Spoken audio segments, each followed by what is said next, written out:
Fluorine. ठीक है, fluorine की आपने फिलिंग करनी है। तो फ्लोरीन को जब आप फिल करेंगे तो फ्लोरीन ऑर्बिटल वाइज कॉन्फ़िगरेशन अगर हमें लिखनी हो फ्लोरीन की, तो वो सिंपल क्या हो जाएगी, फ्लोरीन का एटॉमिक नंबर है 9। ठीक है, अब मैं इसको भी फिलहाल जो है वो आपके मतलब वो एनर्जी वाइज शो नहीं कर रहा, एक ही ऑर्डर में शो कर रहा हूँ। 1s, 2s, अगर ऑर्बिटल वाइज फिल कर रहे हैं तो 2px, 2py एंड 2pz। फिलहाल ये मैंने ऑर्बिटल्स बना लिए कि अब इनमें इलेक्ट्रॉन ट्रांसफर कर दे। तो 1s में कितने इलेक्ट्रॉन, इलेक्ट्रॉन ऑपोजिट होगा, देन इलेक्ट्रॉन। ठीक है, नेक्स्ट जो इलेक्ट्रॉन जाएगा वो 2px में जाएगा, और इसके बाद नेक्स्ट इलेक्ट्रॉन कहाँ मूव करेगा, 2py। 2py में। ठीक है जी, क्योंकि हमने कहा था कि क्योंकि 2px, 2py और 2pz इन तीनों का एनर्जी लेवल सेम है, they R D generated orbitals. ठीक है, तो दे हैव सिमिलर एनर्जी। तो जो अगला इलेक्ट्रॉन होगा वो instead of pairing up with 2px, it moves into the next available orbital and that is 2py, जिसका एनर्जी लेवल सेम है। ठीक है, उसके बाद अब ये कितने इलेक्ट्रॉन हो गए, 5 6। ठीक है, देन मतलब दो इलेक्ट्रॉन 1s में, दो 2s में, चार हो गए, फिर 2px में एक 5 और 2py में एक 6, देन 2pz में एक आ गया, तो ये हो गए 7। देन एट्थ इलेक्ट्रॉन कहाँ जाएगा, अब पेयरिंग स्टार्ट होगी, तो एट्थ इलेक्ट्रॉन इन 2px और 2py में एक इलेक्ट्रॉन आ जाएगा, तो ये हो गया टोटल 9। तो ये जो 2p ऑर्बिटल्स हैं, ठीक है, 2p के जो तीन ऑर्बिटल्स हैं, इसमें px में दो इलेक्ट्रॉन है, py में दो इलेक्ट्रॉन है, pz में एक इलेक्ट्रॉन है। ठीक है, तो ये जो इलेक्ट्रॉन है pz वाला, ये कहलाएगा अनपेयर्ड इलेक्ट्रॉन।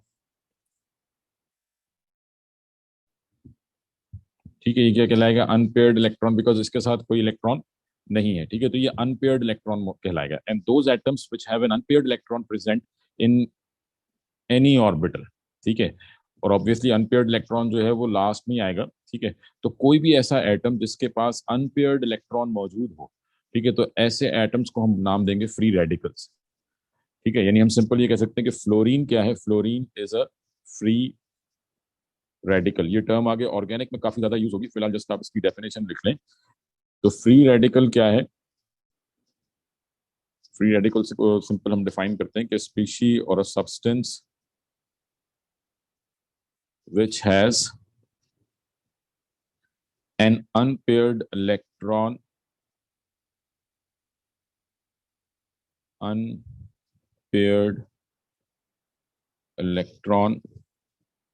अवेलेबल। ठीक है, तो कोई भी ऐसा सब्सटेंस, अब वो सब्सटेंस एटम भी हो सकता है, मॉलिक्यूल भी हो सकता है, फिलहाल हमने सिर्फ एटम की बात की, हमने सिर्फ फ्लोरीन को देखा है। ठीक है, तो fluorine is a free radical. तो substance which has an unpaired electron, कोई भी ऐसा सब्सटेंस जिसमें अनपेयर्ड इलेक्ट्रॉन मौजूद हो, तो that particular substance is known as a free radical. तो वी कैन सिंपली से कि जी fluorine, for example, fluorine is free radical, it has an unpaired electron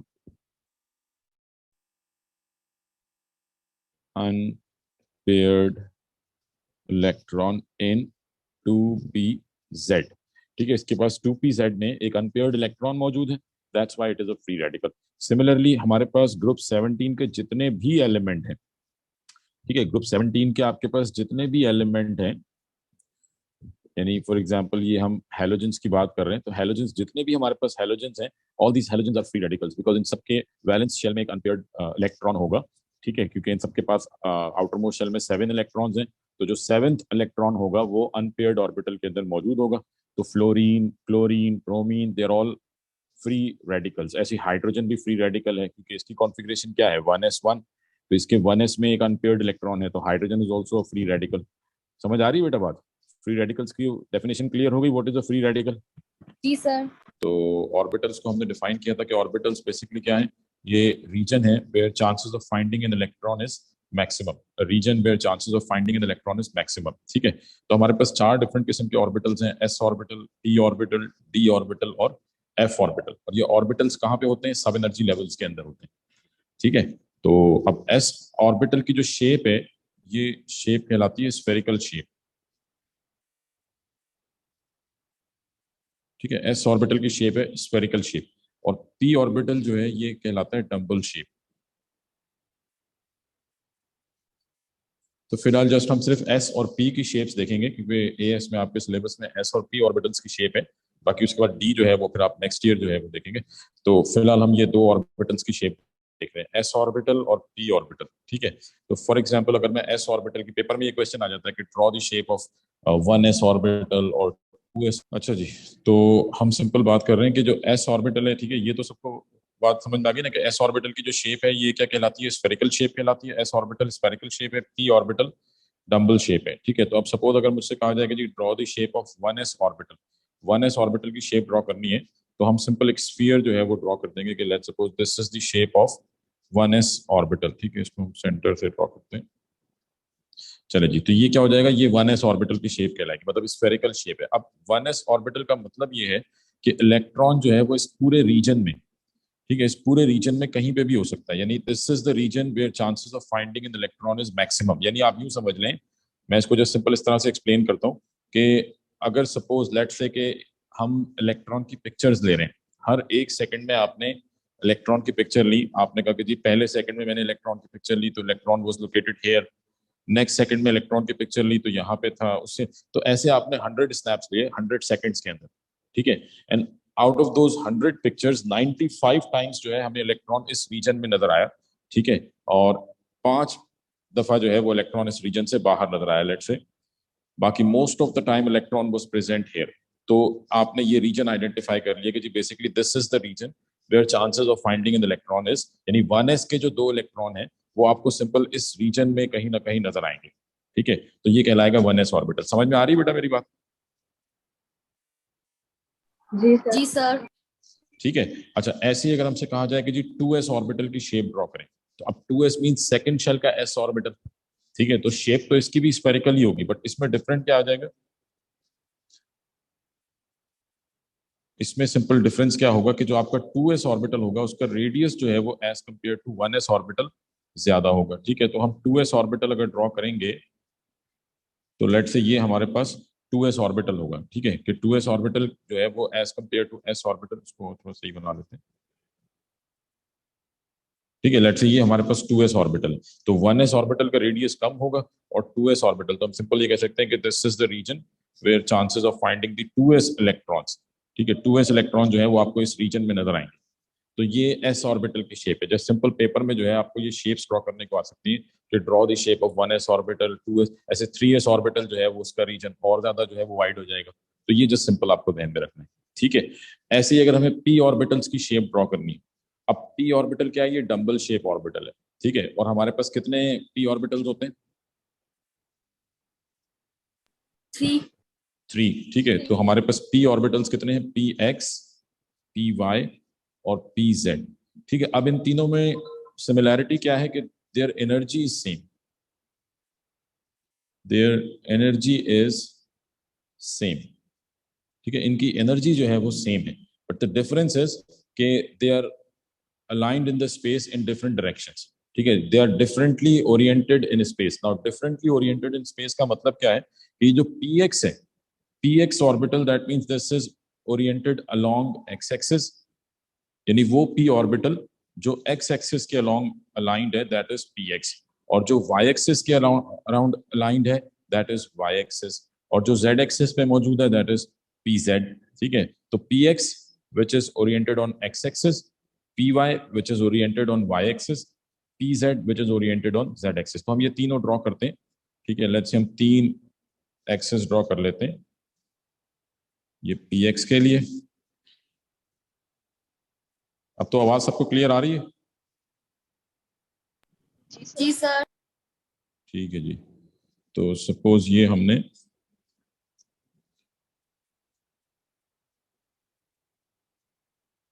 ठीक है, तो ये हमारे पास एक्स एक्सिस है, ये वाई एक्सिस है, एक्स एक्सिस वाई एक्सिस, ये एक्स वाई और ये जेड एक्सिस। ठीक है, तो अब अगर आपने पी एक्स ऑर्बिटल बनाना है, अब पी ऑर्बिटल की शेप हमने कहा कि पी ऑर्बिटल जो है ये डम्बल शेप ऑर्बिटल है।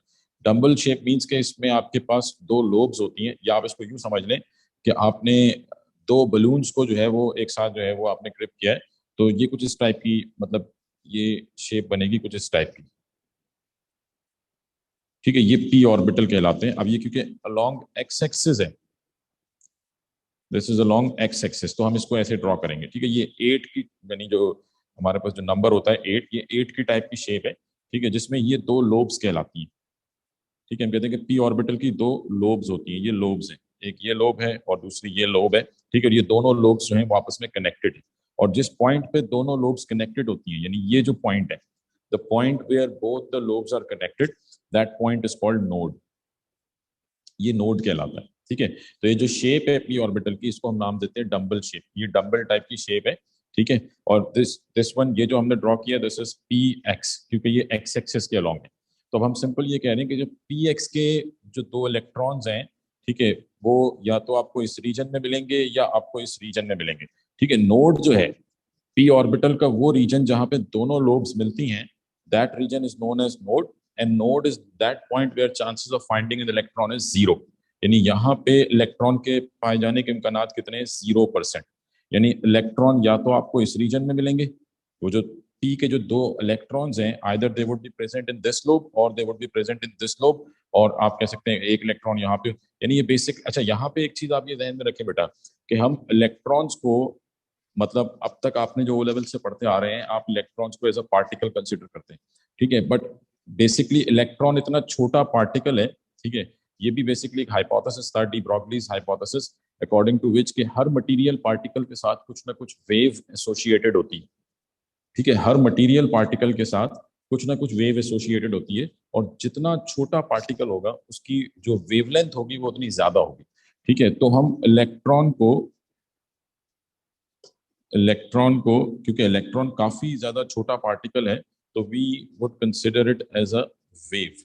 ठीक है, तो जब आप इलेक्ट्रॉन को एज अ वेव कंसिडर करेंगे कि इसमें वेव नेचर मौजूद है, तो सिंपल हम ये कह सकते हैं कि जो इलेक्ट्रॉन डेंसिटी है, यानी जो इलेक्ट्रॉन की, हम कह सकते हैं कि इलेक्ट्रॉन डेंसिटी या तो इस रीजन में होगी, इलेक्ट्रॉन डेंसिटी इस रीजन में होगी, और इस रीजन पे इलेक्ट्रॉन के पाए जाने के इम्कान जीरो है। कौन से रीजन पे? नोड पे। यानी अब हम इलेक्ट्रॉन को एज अ पार्टिकल कंसिडर नहीं करते, हम इलेक्ट्रॉन को एज अ वेव कंसिडर कर रहे हैं, कि उस वेव का कुछ पार्ट जो है वो इस रीजन में मौजूद है और कुछ पार्ट इस रीजन में मौजूद होते हैं। और हो सकता है कि at any given time completely जो है वो वेव डेंसिटी इस रीजन में हो या कंप्लीटली इस रीजन में हो। मतलब 95% चांस है कि आपको इलेक्ट्रॉन इन दो लोब्स के अंदर मिलेंगे, और 5% चांस है कि इनसे बाहर होंगे, और लोब पे पाए जाने के इम्कान जीरो है। तो ये पी एक्स ऑर्बिटल है। समझ आ रही है मेरी बात? जी सर। जी सर। ठीक ठीक है, ऐसे ही अगर हमें पी वाई ऑर्बिटल ड्रॉ करना हो, तो पी वाई ऑर्बिटल क्या होगा कि जो दोनों लोब्स होंगी, they would be aligned on Y axis, तो ये कहलाएगा P Y. This is P Y. और z जो है वो अलोंग z एक्सिस होगा। मतलब आप ये कह रहे हैं कि इसका जो एक लोब होगा, this would be coming towards us, और जो दूसरा लोब होगा, this would be going away from us. मतलब आप यू सिंपल कह लें कि ये जो इस वक्त आपको स्क्रीन नजर आ रही है, तो जो z पी जेड पे जो p ऑर्बिटल है, उसका एक लोब जो है वो स्क्रीन से आपकी तरफ आ रहा है, और दूसरा लोब जो है वो स्क्रीन से अंदर की तरफ जा रहा है। समझ आ रही है मेरी बात? तो ये हम कह लें कि ये जो लोब है, this is coming out towards us. ठीक है, this is coming out toward us, और ये गोइंग इनटू द स्क्रीन, तो ये पी जेड कहलाएगा। जी बेटा, क्लियर है ये? जी सर। ठीक है ना?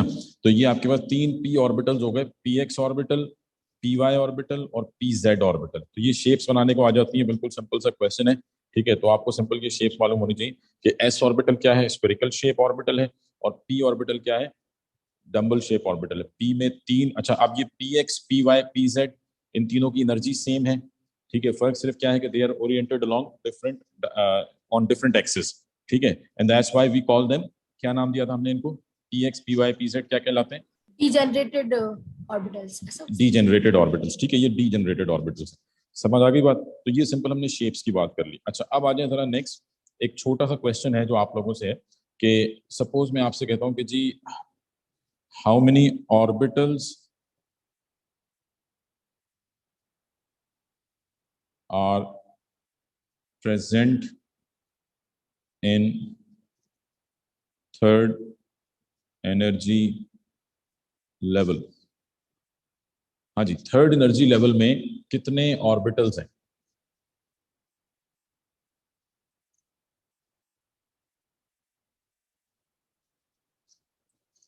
सर 9। 9। ठीक है, थर्ड एनर्जी लेवल में कितने ऑर्बिटल्स होंगे मुझे पता है जी। थर्ड एनर्जी लेवल में टोटल, एक तो पहली बात मुझे ये मालूम है कि थर्ड एनर्जी लेवल मतलब थर्ड शेल की बात हो रही है। थर्ड शेल में इलेक्ट्रॉन कितने होते हैं? 18 इलेक्ट्रॉन्स होते हैं। तो इस हिसाब से भी अगर आप देखें तो आप इसको 2 से डिवाइड कर लें तो 9 बनते हैं। और वैसे भी अगर हम काउंट करें तो थर्ड शेल में जो सब एनर्जी लेवल्स होंगे वो कौन कौन से होंगे? 3s, 3p और 3d। तो एक ऑर्बिटल 3s में आ गया, s ऑर्बिटल। 3p में 3 ऑर्बिटल्स, px, py और pz। और हाँ जी बेटा जी,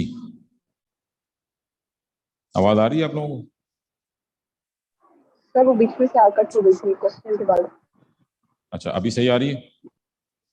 जी सर। जी ठीक है, सर। ठीक है जी। तो ये सिंपल हम कह रहे थे कि 3s में एक ऑर्बिटल हो गया, ठीक है, यानी कि 3s।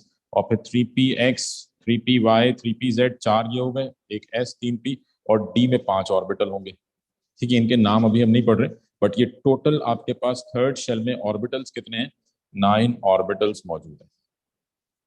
ठीक है, ऐसे अगर हमसे पूछा जाए कि जी फोर्थ एनर्जी लेवल में कितने हैं, तो फोर्थ एनर्जी लेवल में 32 इलेक्ट्रॉन्स आते हैं। तो इसको 2 से डिवाइड कर लें तो ये कितने हो जाएंगे? 16। 16 हो जाएंगे। ठीक है, 16। ठीक है, तो ये हमने जो सर सिंपल कट हो गई। अच्छा जी, चलें, तो ये हमने बात कर ली एनर्जी लेवल्स की, सब एनर्जी लेवल्स की, ऑर्बिटल्स की, इलेक्ट्रॉन के स्पिन की, इलेक्ट्रॉन कॉन्फ़िगरेशन की। तो ये सारी चीजें जो है वो हमने डिस्कस कर ली। आई थिंक कि अब ये सबको क्लियर हो गया होगा। ठीक है, अब आ जाए नेक्स्ट टॉपिक हम स्टार्ट करते हैं, and that is very important topic. ठीक है, इस चैप्टर का एक आप कह लें कि वन ऑफ क्वेश्चन वाला पार्ट दोबारा एक्सप्लेन करेंगे? सर मैं सर कुछ नहीं वो कह रही थी, आप आप क्वेश्चन शुरू वाला करें। एक्सप्लेन कर रहे थे। जी क्या कह रही है बेटा, क्या एक्सप्लेन करना है? सर ये सर वो क्वेश्चन था ना, हाउ मेनी क्वेश्चन ऑर्बिटल्स। आप बता रहे थे जो। अच्छा, बस सिंपल ये है कि इसमें हमने जो ऑर्बिटल्स, आपने ही आंसर किया था इसका। ठीक है, थर्ड एनर्जी लेवल में ऑर्बिटल्स कितने हैं, तो वो हमने देख लिया कि जी थर्ड एनर्जी लेवल में 3 सब एनर्जी लेवल्स हैं, 3s, 3p, 3d। 3s में एक ऑर्बिटल है, 3p में 3 ऑर्बिटल हैं और 3d में 5 ऑर्बिटल्स हैं। तो टोटल हमारे पास कितने ऑर्बिटल्स हो गए? टोटल 9 ऑर्बिटल्स हो गए। ऐसे अगर फोर्थ एनर्जी लेवल की बात हो तो फोर्थ एनर्जी लेवल में ऑर्बिटल्स कितने हैं? 4s, यानी सब एनर्जी लेवल्स कितने हैं? 4s, 4p, 4d और 4f। तो 4s में एक ऑर्बिटल है, 4p में 3 ऑर्बिटल्स हैं, 4d में 5 ऑर्बिटल्स हैं और 4f में 7 ऑर्बिटल्स हैं। तो ये टोटल कितने हो गए? 16 ऑर्बिटल्स। ठीक है, जी सर। अच्छा, अब आ जाए नेक्स्ट टॉपिक के ऊपर। ये तो हमने कॉन्फ़िगरेशन से रिलेटेड काफी डिटेल में बात कर ली है। ठीक है, अब नेक्स्ट टॉपिक स्टार्ट करते हैं, दैट इज आयनाइजेशन एनर्जी। ये बहुत इंपॉर्टेंट टॉपिक है, ionization energy, and this is also known as ionisation potential. But A levels में मोस्टली हम इसको आयनाइजेशन एनर्जी ही पढ़ते हैं। ठीक है, तो पहले तो इसकी डेफिनेशन लिख लें कि आयनाइजेशन एनर्जी बेसिकली है क्या। ठीक है, आयनाइजेशन एनर्जी क्या है? It is the energy required to remove 1 mole of electron, 1 mole of electron from 1 mole of gaseous atom to form 1 mole of gaseous ion. ठीक है जी, this is called ionization energy और ionisation potential. आप ये definition लिख लें तो फिर मैं इसको एक्सप्लेन करता हूं।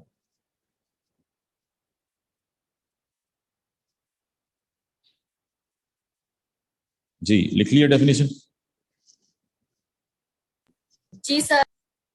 ठीक है, अब देखें, सिंपल आयनाइजेशन एनर्जी क्या है? It is the energy required.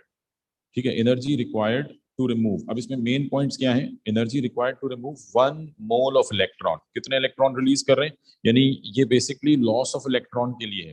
देखिए, कोई भी एटम, हम ओ लेवल से पढ़ते आ रहे हैं ना कि एटम्स स्टेबल होने के लिए इलेक्ट्रॉन लॉस करते हैं। तो सपोज मुझे सोडियम में से इलेक्ट्रॉन लॉस करना है। ठीक है, तो आयनाइजेशन एनर्जी क्या है? Energy required to remove 1 mole of electron. कितने इलेक्ट्रॉन रिलीज करने? 1 मोल ऑफ इलेक्ट्रॉन। इलेक्ट्रॉन को रिप्रेजेंट करेंगे ई माइनस से। ठीक है, तो ये 1 मोल हो गया, 1 mole of electron from 1 mole of, किस में से रिलीज करना है? 1 मोल ऑफ गैशियस एटम। यानी जो भी आपका एटम है, सोडियम में से इलेक्ट्रॉन रिलीज कर रहे हैं, तो sodium must be in gaseous phase. किसमें होना चाहिए? गैशियस फेज में होना चाहिए, क्योंकि डेफिनेशन क्या है? Energy required to remove 1 mole of electron from 1 mole of gaseous atom. Gaseous atom में से रिमूव करेंगे टू फॉर्म, क्या बनाने के लिए? 1 मोल ऑफ गैशियस आयन। क्योंकि सोडियम जब इलेक्ट्रॉन रिलीज करेगा तो क्या बन जाएगा? Na+, और ये जो आयन बनेगा ये भी किस फेज में होना चाहिए? गैशियस आयन में होना चाहिए। तो ये जो एनर्जी, यानी इस पूरे प्रोसेस में जो एनर्जी रिक्वायर्ड होगी सोडियम गैशियस एटम में से इलेक्ट्रॉन को रिमूव करने के लिए, जो एनर्जी रिक्वायर्ड होगी, that amount of energy is known as ionisation energy. ये कहलाएगी आयनाइजेशन एनर्जी। समझ आ रही है मेरी बात? जी सर। ठीक है ना? तो दोबारा देखें, energy required to remove 1 mole of electron. 1 mole यानी एक मोल से ज्यादा नहीं। आयनाइजेशन एनर्जी की जब बात हो रही है तो इलेक्ट्रॉन कितने रिमूव होंगे? 1 मोल।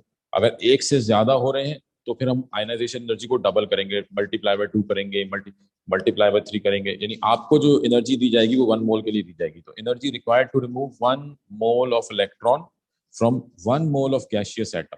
आपका जो भी सब्सटेंस है वो 1 मोल होना चाहिए, और स्टेट क्या होनी चाहिए? गैशियस एटम होना चाहिए, मॉलिक्यूलर फेज में भी नहीं होना चाहिए, to form 1 mole of gaseous ion. तो यहाँ जो भी एनर्जी चेंज आएगा, ठीक है, इस पूरे प्रोसेस में जो एनर्जी चेंज आएगा उसको हम क्या बोलेंगे? Delta H, ionization energy. और आयनाइजेशन एनर्जी को रिप्रेजेंट करेंगे आई ई से। ठीक है, तो ये कहलाएगी, यानी द एनर्जी चेंज और the energy which is required, तो ये एनर्जी क्या कहलाएगी? This is ionisation energy. तो ये हमने सोडियम की आयनाइजेशन एनर्जी की इक्वेशन लिखी। ऐसे ही लेट सपोज हम कहेंगे जी, write the equation of ionization energy for let suppose potassium. ठीक है, तो potassium must be in gaseous phase. Normally potassium या सोडियम ये रूम टेम्परेचर पे क्या होते हैं? सॉलिड। लेकिन हम सॉलिड में से इलेक्ट्रॉन रिमूव नहीं कर रहे, यानी आपने ऑलरेडी उसको गैशियस एटम में कन्वर्ट कर दिया। अब वो कैसे किया हम उस डिटेल में नहीं जा रहे, बट हम गैशियस एटम में से इलेक्ट्रॉन रिमूव कर रहे हैं। ठीक है, अगर मैं यहाँ पे गैस की जगह पे सॉलिड लिख दूं और फिर इसमें से कहूँ कि जी इलेक्ट्रॉन निकल गया और ये K+ गैस बन गया, तो ये आयनाइजेशन एनर्जी नहीं कहलाएगी। उसकी वजह क्या है कि आपने स्टेट जो है वो गलत लिखी हुई है। जो भी एटम है जिसमें से इलेक्ट्रॉन जा रहा है, it must be in gaseous phase. ये गैशियस फेज में होना चाहिए। तो अब ये जो एनर्जी होगी ये कहलाएगी डेल्टा एच, आयनाइजेशन एनर्जी। जी बेटा, समझ आ रही बात? जी सर। जी सर। सबको क्लियर है? जी सर। चले, तो फिर मुझे बताएं कि what would be the ionisation, what would be the equation for the ionization energy of chlorine? अगर मुझे क्लोरीन में से इलेक्ट्रॉन रिमूव करना हो तो उसकी इक्वेशन क्या बनेगी?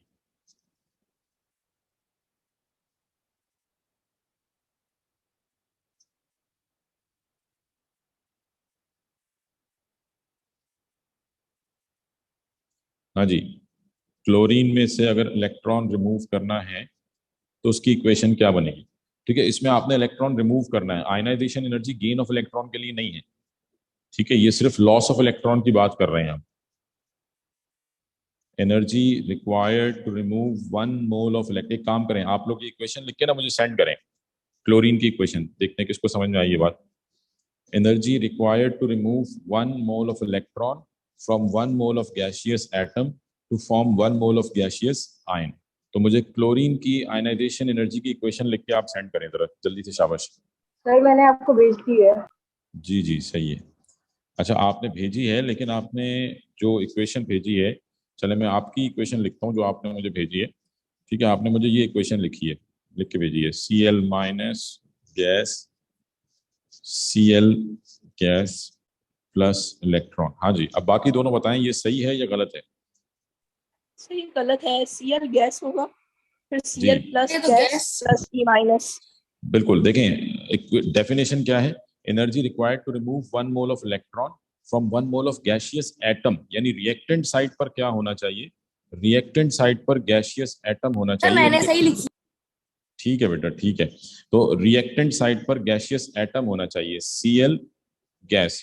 अब नॉर्मली क्या होता है, मतलब यहाँ पे हो सकता है आपके ध्यान में थोड़ी सी कंफ्यूजन आए कि जी क्लोरीन तो डायटोमिक है, ये तो रूम टेम्परेचर पे डायटोमिक फॉर्म में होता है, तो हम एटॉमिक फेज में क्यों ले रहे हैं?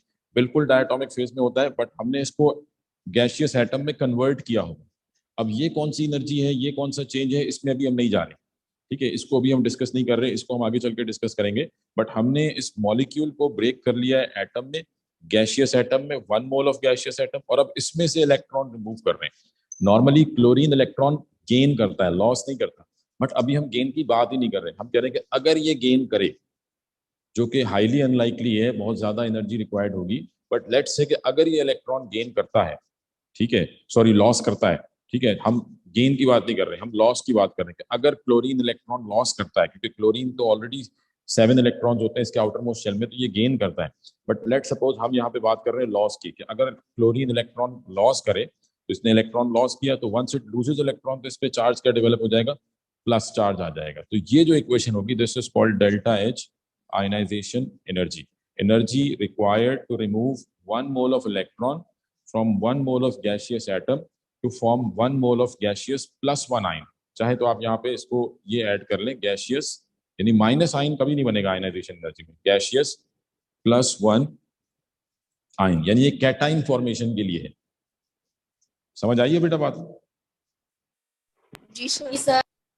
ठीक है ना? तो ये हो गई equation of ionization energy for chlorine. ऐसे हम किसी भी एलिमेंट के लिए लिख सकते हैं। लेट्स सपोज हमसे कहा जाए कि जी ऑक्सीजन की आयनाइजेशन की इक्वेशन लिखें, तो 1 mole of gaseous oxygen atom loses 1 mole of electron to become gaseous plus 1 ion. So this would be the delta H ionization energy for oxygen। ये ऑक्सीजन की आयनाइजेशन एनर्जी हो जाएगी। ठीक है, तो ये तो आयनाइजेशन एनर्जी की डेफिनेशन हो गई। मेरा ख्याल है अब क्लियर हो गई होगी बात। Energy required to remove 1 mole of electron from 1 mole of gaseous atom, यानी कितने इलेक्ट्रॉन रिमूव होंगे? 1 मोल। किस में से रिमूव होंगे? 1 mole of gaseous atom to form 1 mole of gaseous plus 1 ion. So this is called ionization energy. अब आप मुझे ये बताएं कि आयनाइजेशन एनर्जी पॉजिटिव होगी या नेगेटिव होगी?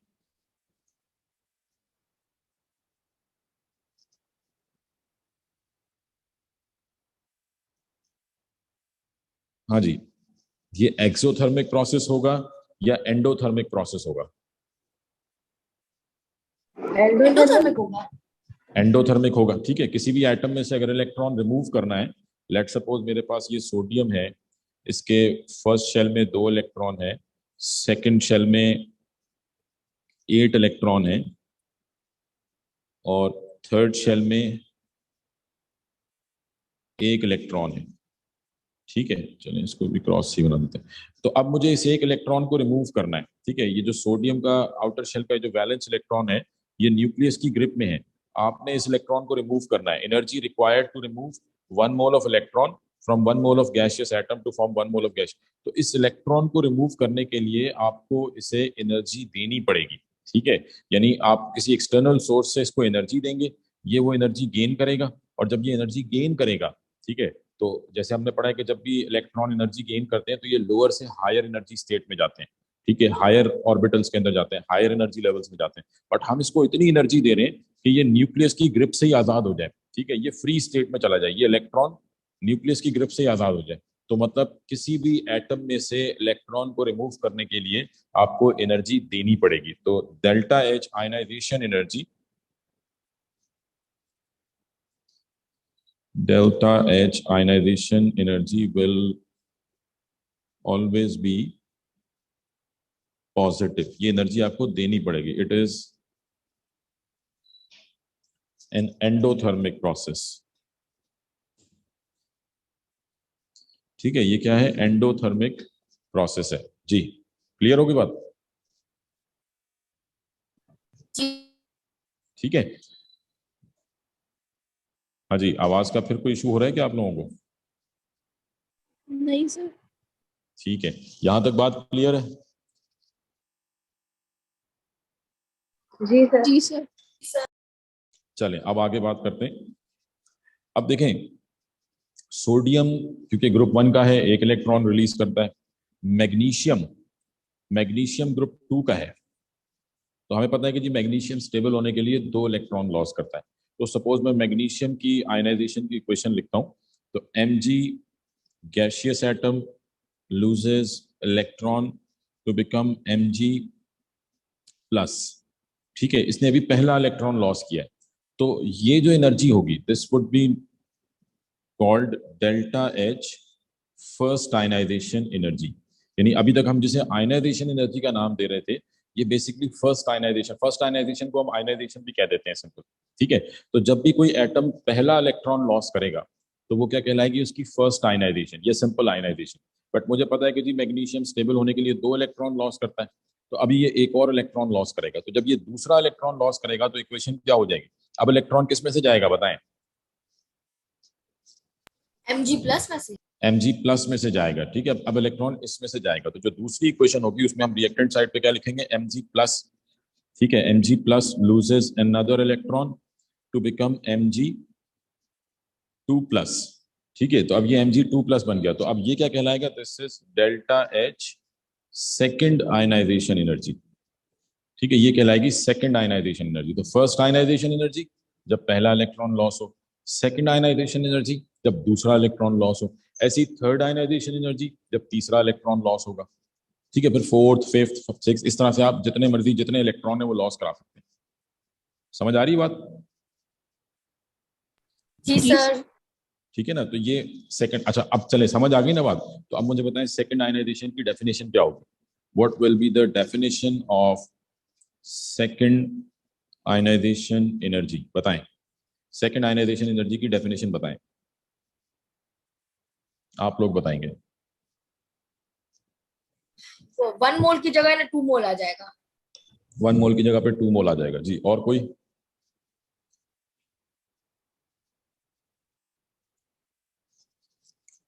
एनर्जी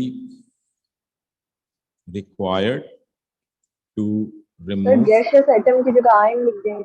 जी बिल्कुल, एनर्जी रिक्वायर्ड या एनर्जी चेंज दैट अकर्स, जैसे मर्जी लिखना चाहें।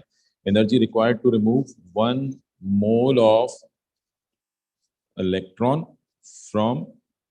अब किस में से जा रहा है electron, 1 mole of gaseous plus 1 ion. ठीक है, वन अब इस दफा गैसियस एटम में से नहीं जा रहा, वो फर्स्ट आयनाइजेशन थी। सेकंड आयनाइजेशन में इलेक्ट्रॉन किस में से जाता है, from 1 mole of gaseous plus 1 ion to form 1 mole of gaseous plus 2 ion. This is called second. यानी सब कुछ वही है, सिर्फ आपने मतलब जैसे हमने फर्स्ट आयनाइजेशन की डेफिनेशन लिखी थी, energy required to remove 1 mole of electron from 1 mole of gaseous atom की जगह पे क्या हो गया, gaseous plus 1 ion to form 1 mole of gaseous plus 2 ion. जी समझ आ रही बात। जी सर। ठीक है, तो ये सेकंड आयनाइजेशन हो गई। Energy required to remove 1 mole of electron from 1 mole of gaseous plus 1 ion. Second ionization में प्लस 1 आयन में से इलेक्ट्रॉन जाएगा to form 1 mole of gaseous plus 2 ion. This is called second ionization. ऐसी third ionization की क्या होगी, फिर होगा plus 2 ion to form plus 2 ion से प्लस 3 आयन बन जाएगा। ठीक है ना, समझ आ गई बात। जी सर। अच्छा, अब चलें, ये तो सिंपल सिंपल कॉन्सेप्ट हो गए। आयनाइजेशन की डेफिनेशन आ गई, फर्स्ट आयनाइजेशन क्या होती है, सेकंड आयनाइजेशन क्या होती है, थर्ड आयनाइजेशन क्या होती है। उसके बाद हमने बात कर ली कि जी आयनाइजेशन की वैल्यू पॉजिटिव में होगी, ये सारी बातें हो गई। अच्छा, अब आप मुझे बताएं, हमने अभी बात की मैग्नीशियम की। मैग्नीशियम की हमने कहा कि जी मैग्नीशियम 2 इलेक्ट्रॉन लॉस करता है, तो मैग्नीशियम की होती है delta H first ionization energy, delta H second ionization energy. ठीक है, फर्स्ट आयनाइजेशन एनर्जी भी इसकी पॉजिटिव होगी, सेकेंड आयनाइजेशन एनर्जी भी पॉजिटिव होगी। आप मुझे ये बताएं कि कौन सी आयनाइजेशन एनर्जी ज्यादा पॉजिटिव होगी, फर्स्ट या सेकेंड। सेकंड वाली। सेकेंड वाली ज्यादा होगी। जी सर। अच्छा, वजह उसकी, क्योंकि वो कुछ न्यूक्लियस से दूर जाएगा, कुछ ऐसा फोर्स हो, इसकी ये बात है। हाँ जी, देखिए न्यूक्लियस से दूर होगा तो उसको रिमूव करना आसान होगा या मुश्किल होगा। नहीं सर, आसान होगा। फर्स्ट आसान की होगा। ज्यादा होगी, नहीं, सेकंड की easy कम होगा। होगी। फर्स्ट Second की की ज्यादा कम होगी, होगी। सेकंड की कम होगी। अच्छा, ये तो जल्दी जल्दी बोल गई, दूसरे तो बताएं सोच समझ के। इससे सेकंड की ज्यादा होगी क्योंकि सेकंड वाला नियरर टू न्यूक्लियस होगा। नियरर टू न्यूक्लियस कैसे होगा? मैग्नीशियम के फर्स्ट शेल में 2 इलेक्ट्रॉन होते हैं, दूसरे में 8 होते हैं, तीसरे में 2 होते हैं, दोनों इलेक्ट्रॉन थर्ड शेल में है।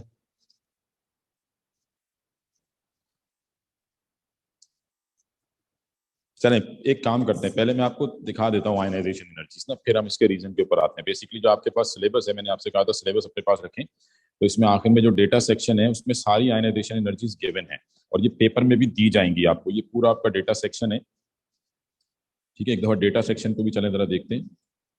ये आपका डेटा सेक्शन है, ठीक है। अब इसमें देखें कौन कौन सी चीजें मौजूद हैं, इंपॉर्टेंट वैल्यूज मौजूद हैं, ionization energies, first, second, third and fourth ionization energy paper में दिया जाएगा। मतलब पेपर के आखिरी के जो पेजेस होंगे उस पर ये सारी वैल्यूज दी जाएंगी आपको। बॉन्ड एनर्जी, बाकी आगे चीजें हम देखते रहेंगे। फिलहाल हम जरा आयनाइजेशन एनर्जीज पे चलते हैं, इसको मैं क्लियर कर दूं। अच्छा, अब देखें ये आयनाइजेशन एनर्जीज हैं, ठीक है। तो अब देखें हम चले मैग्नीशियम पे आते हैं डायरेक्ट। मैग्नीशियम ये रहा, ठीक है। मैग्नीशियम की फर्स्ट आयनाइजेशन है 736, सेकंड आयनाइजेशन है 1450, थर्ड आयनाइजेशन है 7740 और फोर्थ आयनाइजेशन है 10500। और ऐसे ही आप किसी भी एलिमेंट की आयनाइजेशन ले लें, देखें सोडियम की देखें 494, 4560, 6940, नियॉन की ले लें 2080, 3950। मतलब सबकी आयनाइजेशंस बढ़ रही हैं, सेकंड फर्स्ट से ज्यादा है, थर्ड सेकंड से ज्यादा है, फोर्थ थर्ड से ज्यादा है। तो हम ये कहते हैं कि ionization energy, second ionization energy would be greater than the first ionization, third would be higher than the second, fourth would be higher than the third। तो आयनाइजेशन एनर्जीज जो है, कंजेक्टिव आयनाइजेशन एनर्जीज, ये बढ़ती जा रही होती है। समझ आ रही बात? अभी रीजन पे मैं नहीं आया, लेकिन ये पॉइंट आपको क्लियर कर लेना है अपने माइंड में कि मतलब हर नेक्स्ट आयनाइजेशन एनर्जी पिछली वाली से ज्यादा होगी। क्लियर है? इसमें कोई एक्सेप्शन नहीं है। जी सर, क्लियर है। अच्छा, अब इसका जो रीजन है ना, पहले तो हम ये पॉइंट लिख लेते हैं कि each next ionization energy, each next ionization energy will be higher than the previous one।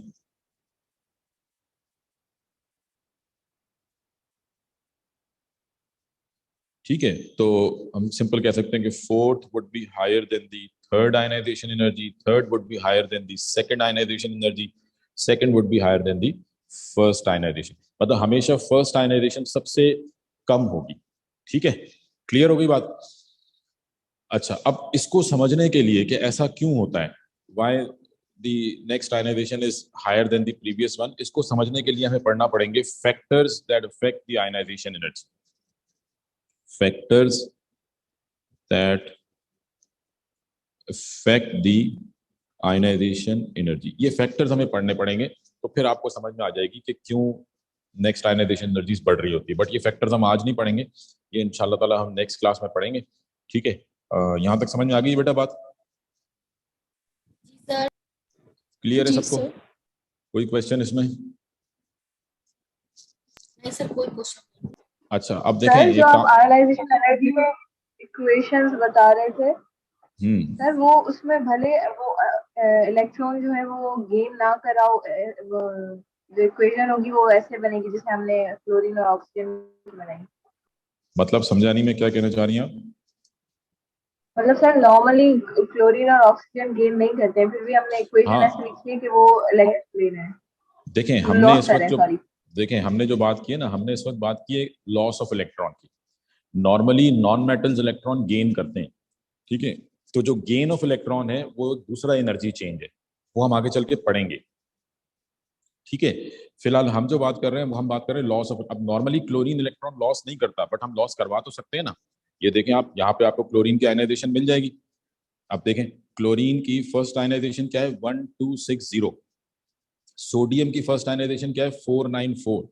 मतलब क्लोरीन में से इलेक्ट्रॉन रिमूव करना बहुत ही मुश्किल है, बट हो तो सकता है ना। आप किसी भी एटम को एनर्जी देते जाएं तो अल्टीमेटली एक टाइम पे वो इलेक्ट्रॉन लॉस कर देगा। तो मतलब इनर्जेटिकली फीजिबल नहीं है। लेकिन हम यहाँ पे जस्ट वैल्यूज की बात कर रहे हैं, डेफिनेशन की बात कर रहे हैं, हम ये नहीं कह रहे कि ये करता है या नहीं करता। या ये एनर्जेटिकली फीजिबल है या नहीं है। फिलहाल हमने सिर्फ डेफिनेट मतलब आयनाइजेशन एनर्जी है ही सिंपल कैटाइन बनाने की एनर्जी है। लॉस ऑफ इलेक्ट्रॉन, वो जो गेन ऑफ इलेक्ट्रॉन की एनर्जी है वो समथिंग एल्स है, that is known as electron affinity, वो हम आगे चल के पढ़ेंगे। बट फिलहाल अभी हमने आयनाइजेशन, तो ऑब्वियसली ये तो बात बिल्कुल करेक्ट है कि मेटल में से इलेक्ट्रॉन रिलीज करना ज्यादा आसान होता है, इसीलिए आप देखें मेटल की आयनाइजेशन एनर्जी कम है, नॉन मेटल्स की आयनाइजेशन एनर्जी ज्यादा है। समझ आ रही बात? जी जी सर, अब आगे। ठीक है ना, तो ये चीज ध्यान में रखिएगा कि आयनाइजेशन एनर्जी से अक्सर बच्चे कंफ्यूज होते हैं कि जी आयन तो कैटाइन भी होता है एनाइन भी होता है, तो आयनाइजेशन एनर्जी दोनों के लिए होनी चाहिए, ऐसा नहीं है। आयनाइजेशन एनर्जी सिर्फ कैटाइन फॉर्मेशन के लिए, एनाइन फॉर्मेशन के लिए टर्म ही दूसरी है, वो अब आगे चल के डिस्कस करेंगे बाद में। सही है ना?